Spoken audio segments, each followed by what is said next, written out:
guys, WWTD this week. I'm here in the office answering some questions on the DFA forum, and spent the morning out at one of our properties where we're clearing it, and I had to go talk to the neighbors, play patty cake with them, make sure they felt all nice and happy joy about what we were doing to the property so that we don't get into any further issues. We had one neighbor that was a little upset that we trimmed some dead tree branches, so stuff you deal with people sometimes. But hey, that's not the topic of this WWTD. What I want to talk about is kind of a mantra, a lot of posts that I've seen out in Facebook land, and just the general theme that it seems to get people following gurus, spending money.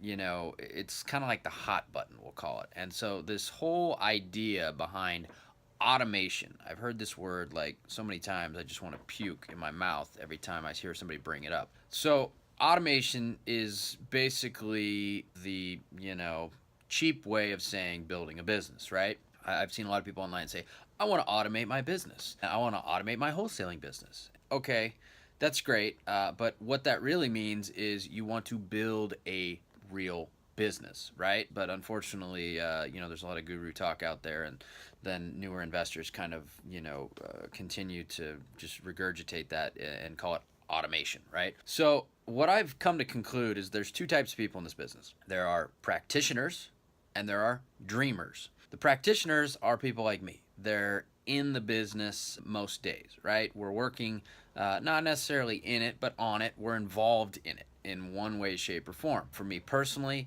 all of the stuff that we acquire, I look at. And the reason why I look at it is because we're basically a money management company, right? We're pushing chunks of money around and buying undervalued investments that can either be redeveloped in order to maximize the value, or we can just, turn them and burn them and make them from wholesale quality to retail quality and make the money that way. So for me, if we're putting this money to work, I at least want to see the asset that we're buying that's undervalued. I'm not going to automate it and put it in the hands of somebody else to try and use their best expertise to figure out whether or not it's a good allocation of our funds to purchase that undervalued asset. That's where my value is. I'm basically the money manager for the business. Now, there's a lot of other aspects of the business that are so-called automated. Well, they're automated because I have people that work for the company that do those things every day, like getting the direct mail out. We do a lot of it in-house. I know some of you guys use outside parties, which is fine if you're a smaller operation, but we do it in-house for a number of reasons. We have lead intake, lead follow-up, offer presentation, selling the properties,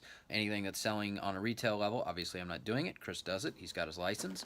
And then, of course, we've got everything that has to do with what you're watching right now, the podcast and everything else. Dan handles all of that. So that's quote-unquote automation, people. That's because I hire people to do certain things every day within the business to keep the business going. Now, I'm a practitioner, right?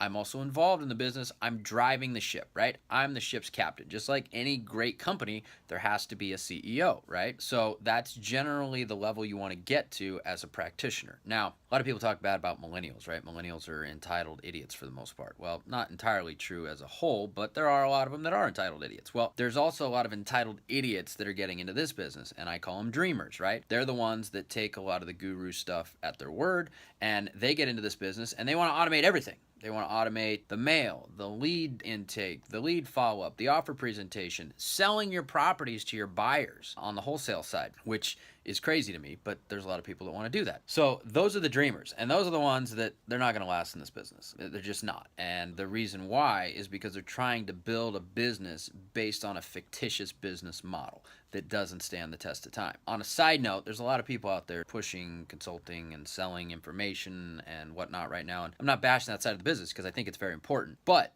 before you buy something from somebody, or before you hire somebody to be your mentor or your coach or whatever, look back 3 years, look back 4 years and see what their business looked like 4 years ago, right? And if their business 4 years ago was completely different than their business is today, they're still new to the party, folks. They're untested. This market has been hot, which makes us all look like geniuses, including myself. But if their business was dramatically different 4 years ago, back in 2013 than it is today. They're a dreamer as well. They're not really a practitioner. They haven't been in the game long enough doing what it is that they're preaching to actually be able to sustain moving forward. And that's what I'm going to talk about in this week's audio podcast. Everybody's talking about building this team and building this machine.